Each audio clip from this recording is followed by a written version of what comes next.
noches. Una vez más, encantado de estar con ustedes en su programa Futuro en Acción, agradeciendo por tenernos en sus hogares, en sus oficinas y en sus vehículos. En casi uno de los últimos días del mes de febrero, y que encima de esto es un mes de un año bisiesto. Hoy día tenemos con nosotros a Gabriela Calderón, que ustedes la conocen, editorialista del Universo, y una persona muy connotada en información económica y en cierta forma política, no solamente del Ecuador, sino de América Latina. Giovanni. Muy buenas tardes, estimados radioescuchas, un gusto estar con ustedes una vez más en su programa Futuro en Acción, y también un gusto tener con nosotros a la economista Gabriela Calderón, analista económica, trabaja para el Instituto Cato y también editorialista de Diario Universo. Gabriela, una de las cosas que quería empezar preguntándote es que en estos últimos días he conversado con algunas personas, algunos sectores, inmobiliario, distribución de alimentos, inclusive educativo, salud, y hay una seria preocupación sobre lo que pasa en la economía. Todos se quejan de que la actividad ha bajado, todos se quejan de que no están cobrando, que no pueden cobrar recursos, que no hay problemas de flujo, etcétera. Ante eso, la reacción del gobierno todavía ha sido muy tibia, es decir, hay algunas medidas que quieren flexibilizar el tema laboral desde un punto de vista todavía temporal. Es decir, ¿cómo tú mides lo que el gobierno está haciendo con respecto a enfrentar la crisis? Inclusive el gobierno, de lo que yo sepa, no estuve unos días fuera del país, no sé si ha cambiado, pero ni siquiera aceptaba que había una crisis. ¿Cómo tú ves hasta el momento la reacción de las medidas que se han tomado? Bueno, lo que vemos que está pasando es que continuamos, el gobierno, no todos, ¿no? El gobierno parece continuar en un estado de negación frente a lo que está pasando. Esto se veía venir desde fines del año 2014 y todavía no vemos correctivos al modelo, que es el problema. Hay países petroleros, hay países también dependientes de otras materias primas que en estos momentos están teniendo una desaceleración, una especie de freno al ritmo de crecimiento que venían experimentando, pero no están en una situación de recesión que se ha ido agravando a lo largo de los últimos 8 meses. De manera que no podemos culpar solamente a los factores externos. Tenemos un problema con el modelo económico de la Revolución Ciudadana y el gobierno se niega a reconocer o a retractarse en errores. Tímidamente, como que lo han empezado a hacer, al menos en expresiones en el tema laboral. Y digo en expresiones porque uno puede decir voy a flexibilizar el mercado laboral, pero para flexibilizarlo hay que realmente hacerlo, no simplemente anunciar las intenciones de hacerlo y no las intenciones está yendo al infierno. Sí, o sea, digamos, suena muy bonito y por fin estamos hablando de eso para reconocer algo positivo, pero las medidas, o sea, lo único que conocemos hasta ahora son descripciones de las medidas por parte del presidente, y algunas de esas vemos que no tienen visos de realmente flexibilizar el mercado laboral, sino que lo que son es otras propuestas que implican más gasto. Uh-huh. Y el mismo presidente dijo, no sabemos cómo lo vamos a financiar, pero ya veremos. Esa era una de las propuestas, que era para afiliar a los jóvenes uh-huh. que eran contratados por las empresas. Otra para pasantías, creo, ¿no? A los jóvenes de 18 a 24 años, porque a los pasantes los iban a dejar exentos de tener que estar afiliados por el salario mínimo de tiempo completo. Igual era obligatorio afiliarlos por un monto menor, creo. Y otra propuesta era que se podía reducir la jornada laboral, pero que si incluso un solo empleado tenía jornada laboral reducida, esa empresa no puede declarar utilidades ese año. Y antes de declararlas, si las quisiera declarar para poder repartirlas y cumplir con la ley y estar todo en orden, tendría que pagarle a ese trabajador todas las horas que no trabajó, incluso si no las trabajó, para poder declarar las utilidades. Entonces vemos que de flexibilidad hay mucho ruido, pocas nueces, porque es como la palabra que está en la punta de la lengua de todos desde que el presidente introdujo el tema, pero las propuestas no tienen nada que ver con eso. Realmente es muy sencillo flexibilizar el mercado laboral, solo hay que dar retro. Así es. Eso, si se quiere, regresar al imperfecto sistema con paliativos que heredó este gobierno en el año 2007. Pero habían ciertas ventanitas de flexibilidad dentro de ese sistema. ¿Por qué digo imperfecto y esas ventanitas? Porque cualquier régimen laboral hereda el código laboral que tenemos desde 1938. Así es. Que es un código laboral de inspiración marxista. No lo digo yo porque no concuerdo con esas ideas, sino que cualquiera que se quiera enterar lo puede comprar y leer o descargárselo de internet. De un país de hace 80 años, pues oye. Claro, es algo que ha sobrevivido. De hace 80 años. Ha sobrevivido 5 constituciones. Claro. Este año, si no me equivoco, si no me falla la memoria, creo que cumple 78 años. Uh-huh. Y entonces es un código laboral sumamente anticuado, no está al día con la economía moderna, ni con la economía que se viene. Ni con la tecnología, ni con nada. Claro, la economía que se viene es una economía sumamente flexible e informal. Estamos hablando de la economía donde la empresa más grande de taxis en el mundo no es dueña ni posee ningún taxi. Así es. Se llama Uber. La empresa hotelera más grande del mundo no posee ningún hotel, se llama Airbnb. Los empleados de estas empresas, que son gigantes y que por supuesto por la rigidez del mercado laboral y las regulaciones en Ecuador no podemos gozar de los servicios de estas empresas. En beneficio del consumidor. Exactamente.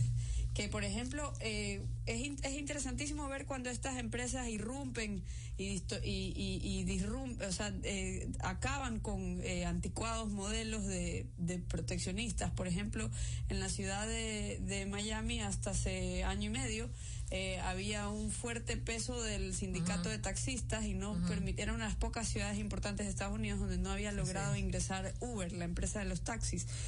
Cuando finalmente ingresa, leí un reportaje en la prensa que en promedio las tarifas de los taxis para los consumidores han caído en 30%. Así es. No solo eso, sino el universo de opciones. Claro. Uno desde el celular, uno puede escoger qué tipo de taxi quieres, si quieres uno mejor o uno... Nosotros acabamos de usufructuar uno, de digamos, esta maravilla. Tipo Jeep o un autito, puedes inclusive compartir asiento. Incluso puedes pedirle a la aplicación de la computadora que tú necesitas un auto que venga con asientos para bebés, por ejemplo. Cosas que uno nunca se imaginaría, tener esa atención al cliente en los taxis comunes y corrientes. Y no te preocupas de sacar plata porque lo pagas con la aplicación.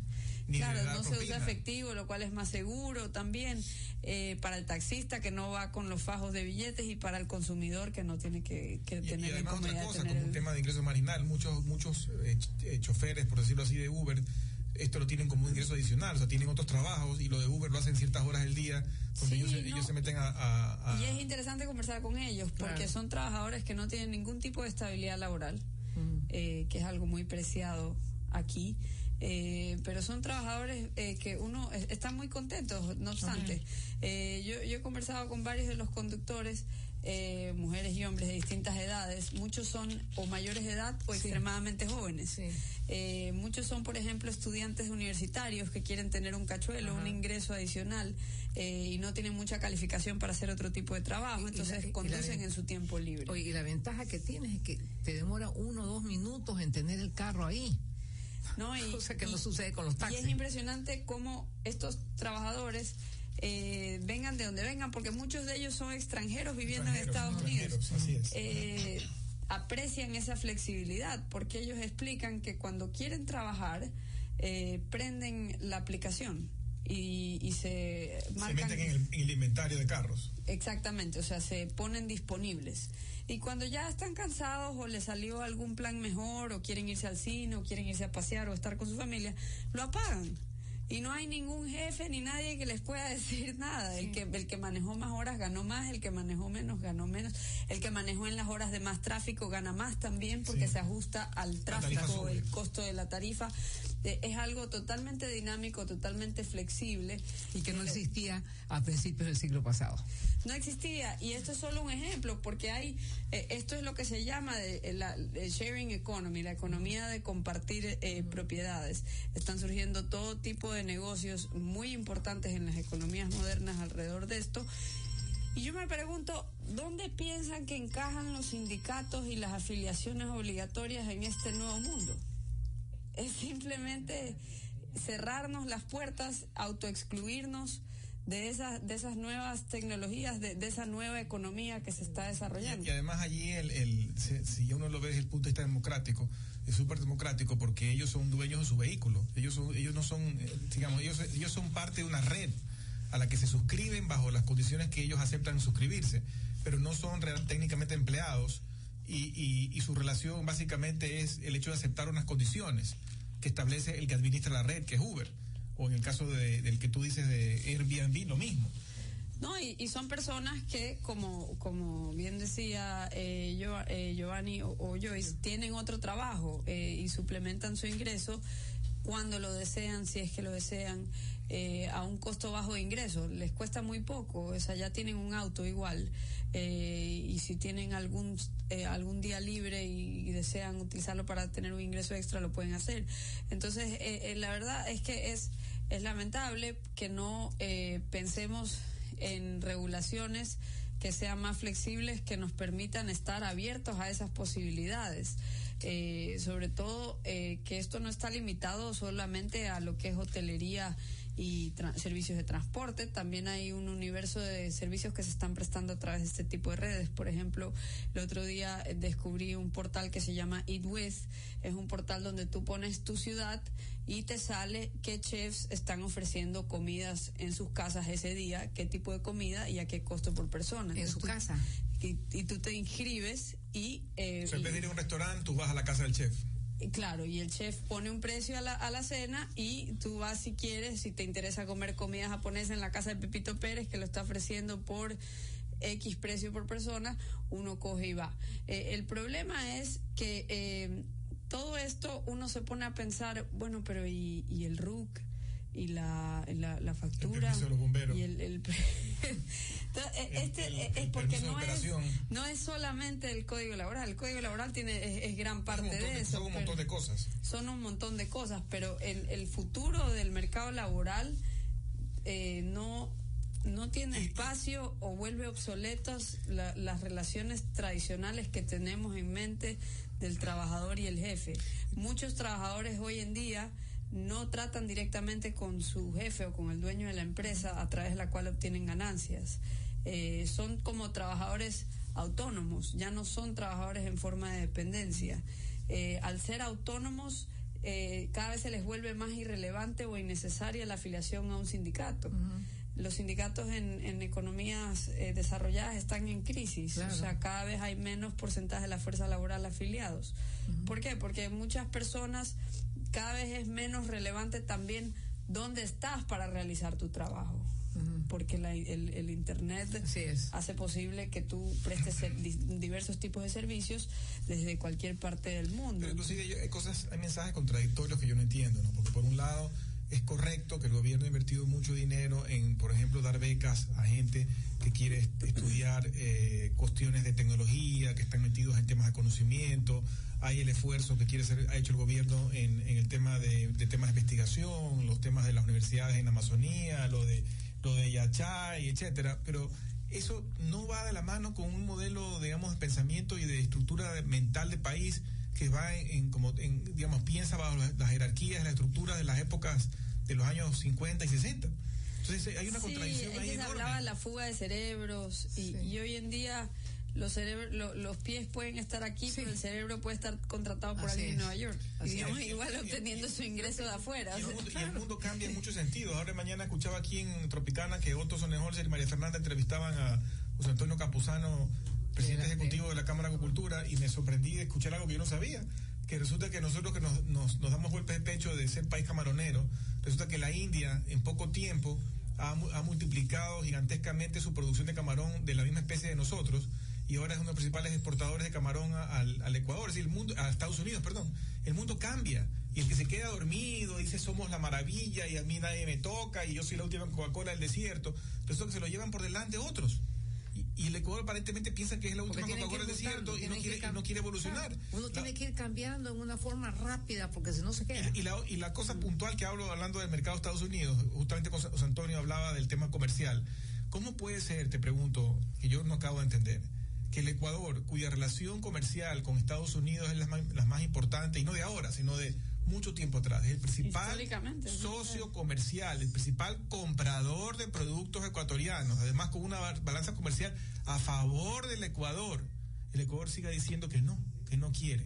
Y Cuba, que es el padre intelectual de muchos socialistas del siglo XXI y que son pues el modelo, se ponen camisetas con el icono de Che Guevara y todo eso, está haciendo cada vez más nexos. El presidente Obama va ya mismo a visitar a Cuba el próximo mes, y el Ecuador sigue diciendo que no. Por favor explícame que no comprendo.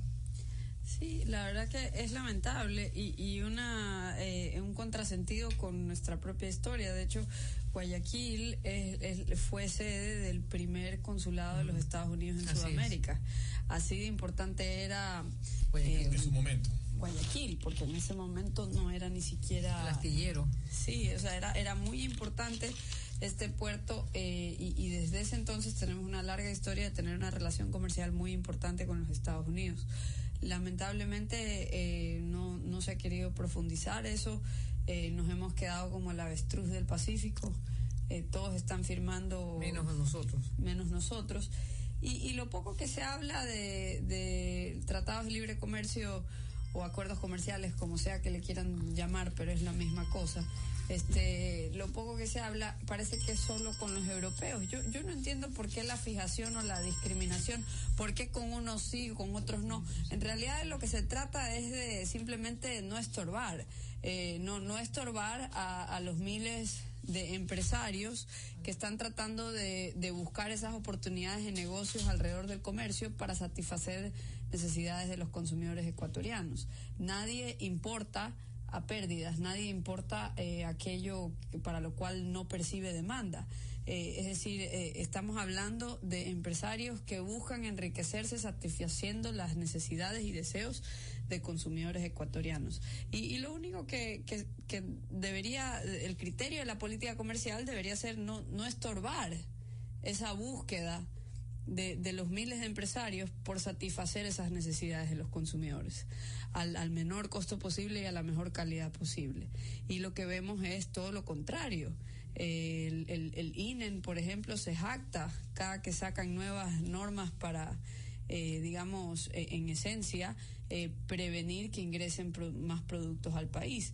Ellos lo disfrazan de cierta forma como una protección al consumidor, pero yo creo que nadie sabe mejor que el mismo consumidor lo que le conviene. Es decir, hay una regulación, por ejemplo, para que no ingresen las salsas de tomate que tienen más de determinado porcentaje de azúcar. Eso es una barrera paraarancelaria, o sea, es otra forma de bloquear la competencia con salsas de tomate importadas, favoreciendo a la nacional. A las nacionales. Pero ese modelo de favorecer lo nacional, ¿qué frutos nos ha dado? O sea, ya tenemos 8 años de esto, 9 años de esto, de ir cerrando el mercado, favoreciendo producción nacional. Hay programas con algunos supermercados donde inclusive se les exige un determinado espacio de percha para productos nacionales. Si tú miras para atrás y evalúas, ¿qué hemos ganado? No es y eso que no es la primera vez que experimentamos con el desarrollo hacia adentro. Ya durante los 60s y 70s aquí hubo la política de proteger lo nuestro, de sustituir importaciones, y luego vino la década perdida de los 80s y el caos que fueron los 90s. Entonces es muy triste, pero se repite nuestra propia historia. Lo que tenemos es un nuevo intento ya en el siglo XXI de hacer lo mismo que se hizo en los años 60 y 70. Nuevamente se lo pudo hacer únicamente gracias a una bonanza petrolera, ya que ese primer despilfarro de recursos para proteger lo nuestro fue posible gracias a la primera bonanza petrolera que tuvo nuestro país. Ahora se usó la segunda bonanza petrolera para lo mismo. Es el mismo experimento fracasado. Para sembrar. Claro, en vez de haberlo utilizado para, por ejemplo, amortiguar el ajuste por políticas de muchas décadas que distorsionan los mercados aquí. Por ejemplo, aquí hay la larga tradición de distribuir utilidades, que es algo que es percibido como impuestos por empresarios tanto nacionales como extranjeros, y hacer, por ejemplo, esa gran reforma que sería importante para el mercado laboral y nos haría más competitivos. eso era algo que tal vez era más fácil de hacer cuando los ingresos de las arcas fiscales estaban altos y digamos cuando se podían amortiguar protegiendo a las personas más vulnerables para ese tipo de ajustes. No digo que todavía no se pueda hacer. O sea, yo creo que sería ideal hacerlo y es sobre todo necesario cuando se da importantes repuntes en lo que es el desempleo. Porque de alguna forma, alguna vez conversaba yo con algún economista que vino al Ecuador, traído por alguna cámara hace algunos años, y hablábamos de los subsidios y todo este tema de protección. Y él decía, mira, si tú vas a poner una medida de esta naturaleza o algún subsidio como un tema temporal, porque lo que vas a hacer es subir la capacidad productiva del país, pero pero llega un punto donde tú puedes dejarlo solo y no necesita el subsidio, y lo que lo vas a hacer es haberlo enseñado, lo has entrenado para que aprenda a correr, pero luego puedo correr solo. Entonces yo hasta cierto punto acepto y justifico la medida. Pero a veces aquí se están planteando industrias de sustitución de importaciones en rubros que personalmente pienso que no vamos a ser competitivos nunca. O sea, yo puede ser que no conozca el tema, pero he visto que se han montado, por ejemplo, ensambladoras de bicicletas y celulares. El Ecuador está, por su naturaleza, por su tamaño, por el know-how, el conocimiento que hay interno, vamos a poder competir. Esas empresas, una vez que levantes los subsidios o las protecciones, van a poder ser competitivas en el ensamblaje de celulares. Si la respuesta es sí, bueno, en buena hora. Pero si la respuesta es no, ¿para qué lo hacemos? Y bueno, el gran problema es que no lo sabemos. Siempre y cuando sigan siendo protegidos, estamos operando en un mercado ficticio, un mercado de mentira. Vivimos una ficción. La única forma de saberlo es cuando realmente compitan sin muletas, cuando realmente subsistan sin respirador artificial. Y lamentablemente las cosas, suele ser el caso, que las cosas que no son rentables necesitan de subsidios y otro tipo de respiradores artificiales para mantenerse vivas. Si fueran tan rentables, yo me pregunto, por ejemplo, todos estos funcionarios públicos de nuestro gobierno que defienden, por ejemplo, las empresas públicas que generan pérdidas, porque dicen que hay otro tipo de ganancias, no solo las contables, sino esas subjetivas para la sociedad. Bueno, yo me pregunto, si son tan valiosas, ¿por qué no invirtieron su propio patrimonio en esas empresas? O si de verdad van a ser tan rentables, ¿por qué no ponen su dinero donde está su boca? Como se dice la expresión en inglés. ¿Y por qué las personas que tienen el capital no han invertido en esos negocios si son tan buena oportunidad? Debe ser quizás porque no lo son, porque los números no dan, porque ahí no está nuestra ventaja comparativa, porque hay otros lugares donde el capital obtendría un mayor retorno.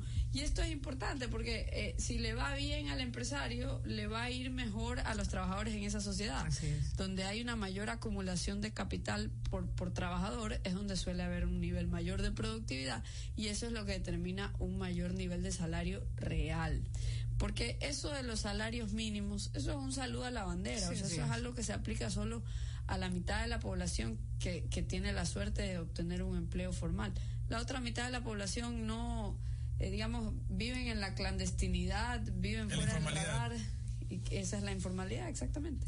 Oye, pero dime una cosa, lo que yo no entiendo, sinceramente, Gabriela, es que mientras esto sucede en el país, yo creo que pasa alguna cosa que deforma la visión de país cuando tú te dedicas a dar conciertos con vocé. Es decir, no empato yo, esa percepción que tú tienes de la vida, de la economía. ¿Qué es lo que está pasando? Estamos totalmente desenchufados. ¿Cómo es la cosa? Es que también es un año electoral. Entonces yo no sé si por el lado... Esa es la desgracia. Sí, o sea, yo no sé si el presidente y otras autoridades del gobierno piensan que es lo que tienen que hacer para retener cierto nivel de apoyo electoral. El problema es que mientras ellos más se demoren en tomar los correctivos, ya tienen año y medio de tiempo perdido, por lo menos, lo que va a pasar es que la situación se va a agravar. Uno no puede esperar resultados distintos si sigue haciendo más o menos lo mismo. ¿Y hasta cuándo vamos a permitir que sigan manejando vales? Porque los TBC no son otra cosa que un vale. y patea la pelota para adelante, pero sin solución. No, y eso pone en riesgo la liquidez del sistema financiero, ¿no? Así es. Y lo que pasa es que si el gobierno no toma medidas para dar vuelta atrás, para como que cambiar, alterar el modelo, lo que va a pasar es que la crisis se va a profundizar. Y eso le va a pasar factura electoralmente. ¿Tú crees? Yo creo que ya le está pasando, lo hemos visto desde el año pasado, la credibilidad del presidente ha sido afectada de una forma que no lo había sido antes, en 9 años. ¿Cómo ha pasado ahora que estamos viendo en Bolivia? En Bolivia, mira que ganó las elecciones Evo y ahora las está perdiendo porque la gente ya no quiere tener acá una persona con vida política eterna. Claro, y también ellos vienen experimentando, a pesar de ser una de las economías que más crece, vienen desacelerándose desde hace 2 años. Entonces, igual no todo anda bien allá, y lo que vemos es que hay una especie de hartazgo de ese nivel de concentración de poder, porque ya suele ser el caso que cuando se concentra todo ese poder se aumentan las tentaciones para cometer actos de corrupción, luego se terminan cometiendo muchos de ellos, y luego cuando empieza a pasar las épocas buenas empiezan a salir a la luz todos los trapos sucios, que es lo que le está pasando a Brasil, es lo que le está pasando también al mismo Evo Morales, que lo afectó al final de esta campaña, que se pensaba que él lo iba a ganar sobradamente. Así es. Pero él creo que él la propuso. Claro. Él tuvo la opción de hacerlo sin referéndum. Así es. Como Rafael Correa.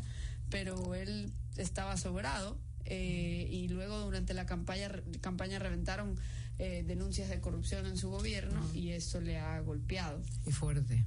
Sí. Bueno, ¿qué te parece si vamos a un corte comercial y luego retomamos esto?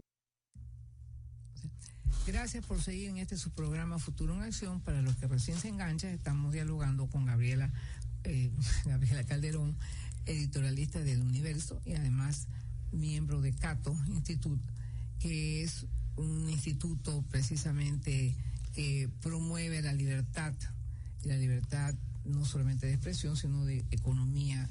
Y precisamente lo que nos atañe ahora es que tenemos que evolucionar para ser cada vez más competitivos y para ponernos al día de todas las cosas que salen, porque debido a la tecnología hay una innovación en este momento tan impresionantemente alta que si no nos movemos retrocedemos, porque todos los demás avanzan y ya no se trata de que es un país u otro, sino que en general. Dime una cosa, Gabriela, ¿qué es lo que más te impacta ya de los últimos 2 meses? ¿Cómo crece el hueco fiscal conforme salen nuevas cifras, ¿no? Exactamente. A fines del año 2015 hablábamos de un hueco de 10.000 millones, ya ahorita se maneja la cifra de 14.000 millones, porque digamos ha seguido cayendo el precio del petróleo, el ajuste del gasto no ha sido tal como se pensaba, y luego tampoco ha sido tan buena como se esperaba la recaudación fiscal. Pero tú hasta la fecha. Oye, pero dime una cosa. Pero que con una economía en recesión, obviamente van a recoger menos. Gabriela, pero tú, cuando vino la salvaguarda, tú me imagino que habrás inmediatamente dicho, lo primero que va a pasar es que va a disminuir la parte fiscal, porque van a haber menos importaciones, etcétera, etcétera, etcétera. Digamos, yo no sé de dónde se sacaron ellos, que con esas sobretasas y todo, ellos iban a recaudar más.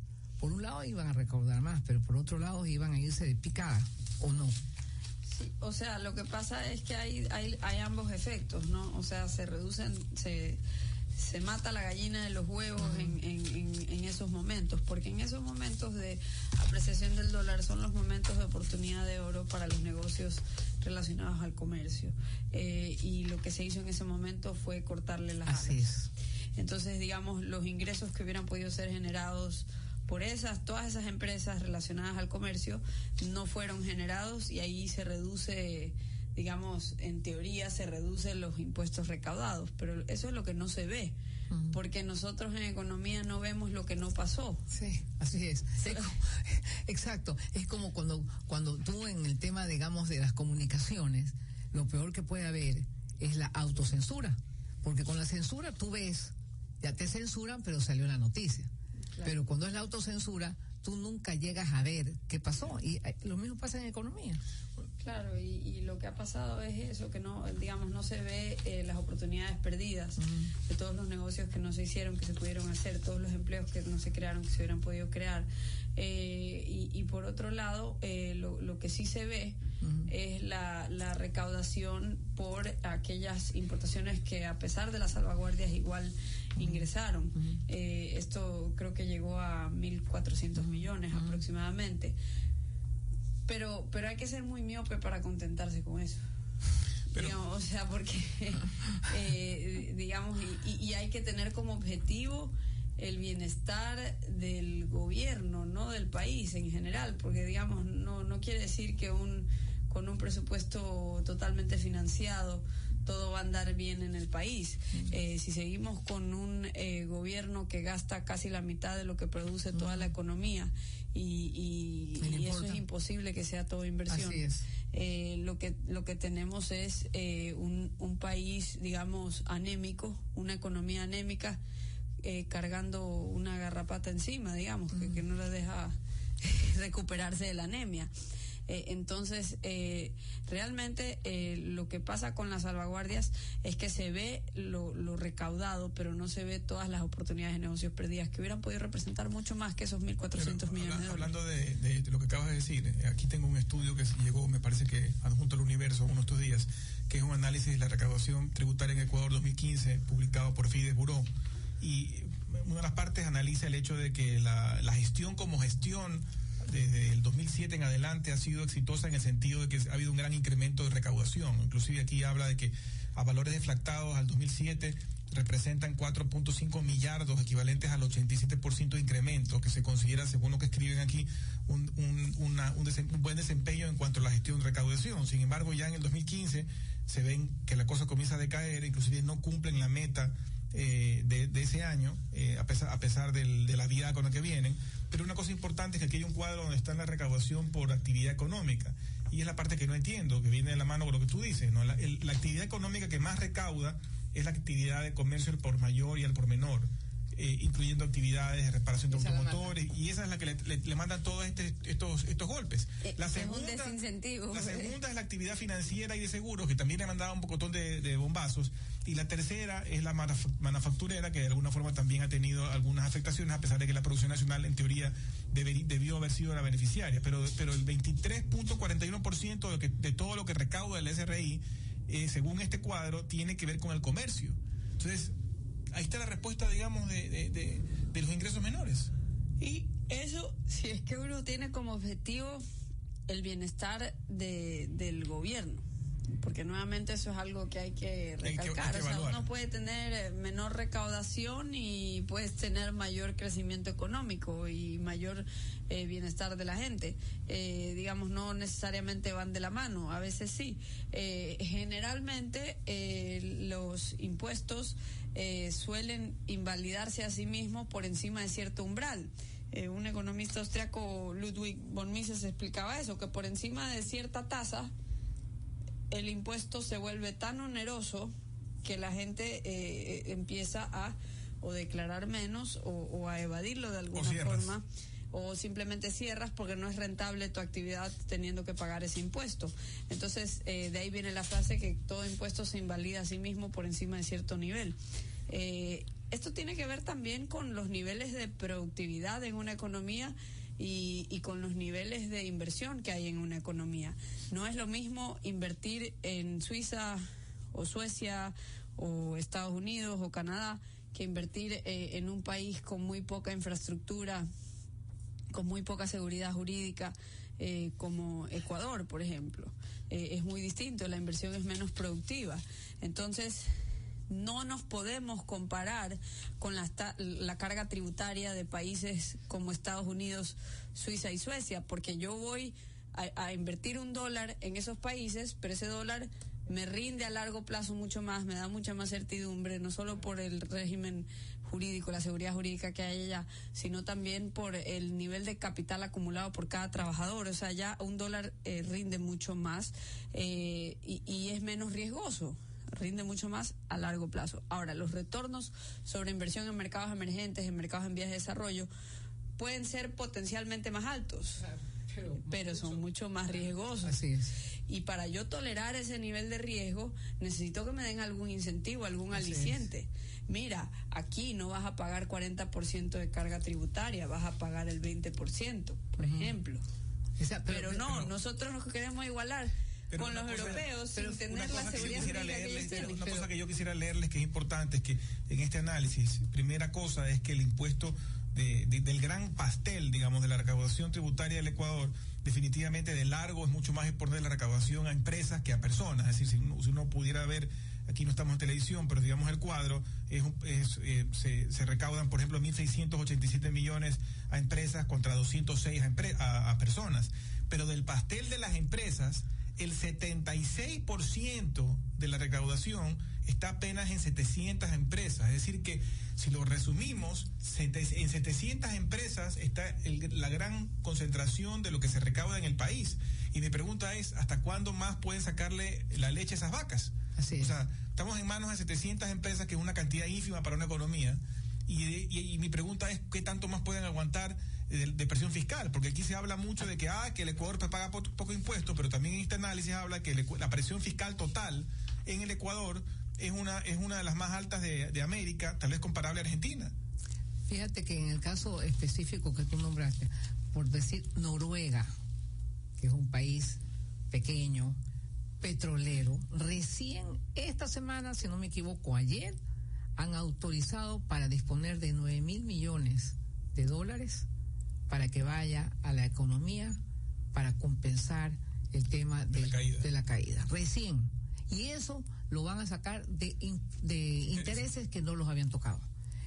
Acá esto es un pecado raro, oye. Digamos, la cuestión es el despilfarro. O sea, tenemos un concepto totalmente errado de la economía. ¿Cómo le puedes hacer voltear? Y lo de Noruega, del fondo de ahorro, estos fondos de ahorro petroleros pueden funcionar en un país que tiene cierto nivel de institucionalidad, donde es muy poco probable que esos fondos le metan mano de manera indebida. Uh-huh. Pero para una tradicional economía latinoamericana, yo no creo que es tan buena idea. De hecho, ya lo hemos intentado aquí. De hacer el ahorro. De hacer el ahorro. Tuvimos los fonditos, como le dice el presidente, y lo que pasó fue que duró poco, porque hubo cambios de gobiernos y llegó uno que no le pareció buena idea y le metió la mano y se lo comió todo. Entonces, si vamos a tener ahorros gestionados por el Estado, que no es muy eficiente para gestionar los ahorros, y luego pueden ser saqueados por cualquier gobierno de turno, pues yo creo que mejor no tenerlos. Ahora, ¿de qué ahorro estamos hablando? Pues a duras penas hay que primero preocuparse de cubrir el presupuesto. Es que si duran poco, no sirven de mucho en eso. Así yo sí estoy de acuerdo con el presidente de que si tenemos una recesión como la que se proyecta según el Banco Mundial de al menos 4 años, los ahorros te pueden salvar la campana para mantener el mismo nivel de gasto un par de años, pero no te salvan la campana si tú no haces reformas y no haces cambios durante 4 años. Pero tienes que hacerlo como, por ejemplo, Chile, que tiene una trayectoria diferente, que ha pasado por todos terremotos, tipos de cosas. Es que Chile tiene una ley fiscal que no les permite ni en buenos tiempos incrementar el gasto por encima de cierto pero aquí también cierto balance independiente del precio del cobre, digamos. Aquí no hay una regla, o no ha sido respetada una regla fiscal de ese tipo, de que ya porque te ganaste la lotería en el 2007 no te la vas a gastar toda en 8 años, no, o sea, ya había ciertos límites al crecimiento del gasto, que aquí si los había se les ha hecho caso omiso, o sea, no se han pero aquí el principal enemigo, el que tú decías, el hecho de que estemos en un año preelectoral es el peor enemigo, porque en este momento las decisiones van a ser menos racionales, las decisiones van a ser políticas de cara a los candidatos que pongan el partido de gobierno y la oposición. Entonces las medidas que hay que tomar, que pueden ser duras, que son necesarias, mi miedo es que justamente por estar en un año político no se toman. Bueno, lo que pasa es que hemos vivido, digamos, 9 años de muchos años electorales. hubo las elecciones para ir a la asamblea, constituyente, para aprobar esa constitución, luego hubo otro plebiscito, luego hubo para la asamblea, luego para el reelegir al presidente. Hemos vivido de elección en elección. De hecho, desde febrero de 2014 hasta la fecha creo que ha sido uno de los periodos más largos sin un proceso electoral. Pero sí, es un arma de doble filo. Creer que solo manteniendo el gasto muy alto se puede ganar elecciones, porque en esta coyuntura actual eso lo único que logra es profundizar la crisis, y profundizar la crisis solo le pasará factura electoral, o sea, en votos al gobierno. Ya las últimas encuestas dicen que ha crecido el porcentaje de encuestados que creen que el malestar económico se debe a la mala gestión del gobierno. Creo que esto ya superó el 30% de las personas. En ese esquema que tú mencionas de la expectativa de la gente, yo conversaba con alguien antes de venir a la radio y me decía esta persona que hablando con sus amigos, con sus familiares, una gran pregunta es, esta espiral negativa, ¿cuándo termina? Entonces yo le decía a él, bueno, nadie sabe, pero el tema es, en parte, esto puede comenzar a frenarse y sentirse, pues digamos que la cosa se va a estar revirtiendo para bien cuando comiencen a haber señales diferentes. Y el problema es que las señales que se están dando son todavía o nulas, o como el caso que tú mencionabas de la parte laboral, muy tibias. Y yo creo que ahí hay un factor que pudiera ser corregido a corto plazo si el presidente decidiera dar un vuelco de timón más racional y comenzar a dar unos señales importantes al que nos dejen país. Volar. El problema es que dejen volar a la gente, que no se metan, que tranquilamente dejen producir. Sí, lo que pasa también es que hay mucha incertidumbre que se ha generado con todos los anuncios del presidente. Ya por lo menos han dejado de quejarse de la dolarización, eso es algo que hay que reconocerle. El año pasado, yo creo que hizo mucho daño las múltiples declaraciones del Frente Económico del gobierno en ese ámbito. Hubieron por eso, yo creo que eso no es un factor desdeñable en lo que causó la caída en los depósitos. También yo creo que dejar de hablar no es el momento de tener una discusión sobre aumentos de impuestos. Exactamente. Cualquiera, o sea, ya sea el de plusvalía, el de herencias, después en los libros de economía 101, ¿no? Sí, o sea, ya son... ¿En qué más recesivo hablar de más impuestos? En ese gobierno ha habido al menos 10 reformas tributarias que la gente las dejaba pasar y no importaba mucho porque había plata. Porque a todo el mundo le están aumentando su sueldo y las ganancias están subiendo y los negocios están contratando, pero ahora que es al revés, que la gente está esperando ganar menos, que hay mucha gente que está siendo despedida. ¿Esperar menos o ganar? No. O algunos esperarán no ganar. Claro, y entonces no es el momento inclusive el pedido de de hablar de eso. Es eliminar el anticipo del impuesto de la renta. ¿En qué país del mundo tú ves que tú pagas un impuesto sobre una renta que no vas a tener? Que no se sabe seguramente no tienes. Yo conozco negocios que están pataleando y que han tenido pérdidas en los últimos años, han tenido que pagar el impuesto a la renta, el anticipo. Claro. Sí, eso es un absurdo, porque uno nunca sabe, cualquiera que ha tenido un negocio sabe que uno no tiene las ganancias aseguradas. Pero además otra cosa, pues quitarle capital de trabajo a una empresa, sobre todo pequeña y mediana, es a cualquier empresa. Un suicidio, es tranquilamente algo nefasto, porque el capital de trabajo, lo más importante, sobre todo entre más chicos eres, más importante asumes, porque no puedes disponer de préstamos ni muchas cosas. Y en este instante, en el momento que tú tienes que adelantar algo que todavía no existe, lo que estás es confiscando esos dineros que sirven para precisamente generar puestos de trabajo. Sí, y no hay señales claras que incentiven a que las personas que sí tienen, digamos, que sí tuvieran capital para invertir en estos momentos, se lancen a hacerlo. Porque se sigue hablando constantemente como una amenaza latente de que se va a imponer un mayor impuesto a la herencia, un mayor impuesto a la plusvalía. No solo eso, sino que se va a imponer un timbre cambiario, por ejemplo, se sigue hablando de eso. Y ya la verdad que la discusión se ha vuelto tan basada en dimes y diretes, porque ya ni siquiera se presenta un proyecto de ley que la gente pueda discutir y analizar, al menos por un mes. Antes el Ejecutivo presentaba un proyecto de ley que lideraba y lo discutíamos por un mes. Ahora estamos viviendo de los chismes. Aparentemente, o sea, pero además, o no chismes, sino de las declaraciones directamente del señor presidente. O sea, el presidente en una sabatina anuncia que se va a hacer una reforma laboral, nadie ha visto un texto, un proyecto de ley, solo tenemos la palabra del señor presidente. Lo mismo con el timbre cambiario, lo ha mencionado varias veces el señor presidente, y también el gerente del Banco Central, y también Patricio Rivera, ministro de Economía. Pero nadie nos presenta una propuesta formal, no se explica qué es lo que va a pasar, y pareciera que ellos tampoco tienen un plan definido de qué es lo que van a hacer. Lo que sí tienen definido es seguir haciendo elefantes blancos, como los benditos esos edificios para acoger a toda la burocracia en Quito.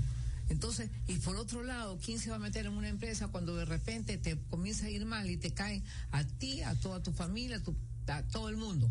Es decir, en pocas palabras, yo no creo que esto exista en otros países del mundo, por lo menos países del mundo vigentes, que digamos, no sé si dentro de los estudios que tú haces, los análisis que tú haces, Gabriela, tú comparas, ¿hay algún otro país en el cual si a ti te va mal, los accionistas ya caen sobre los accionistas, les caen sobre los parientes de los accionistas? Yo nunca he visto eso.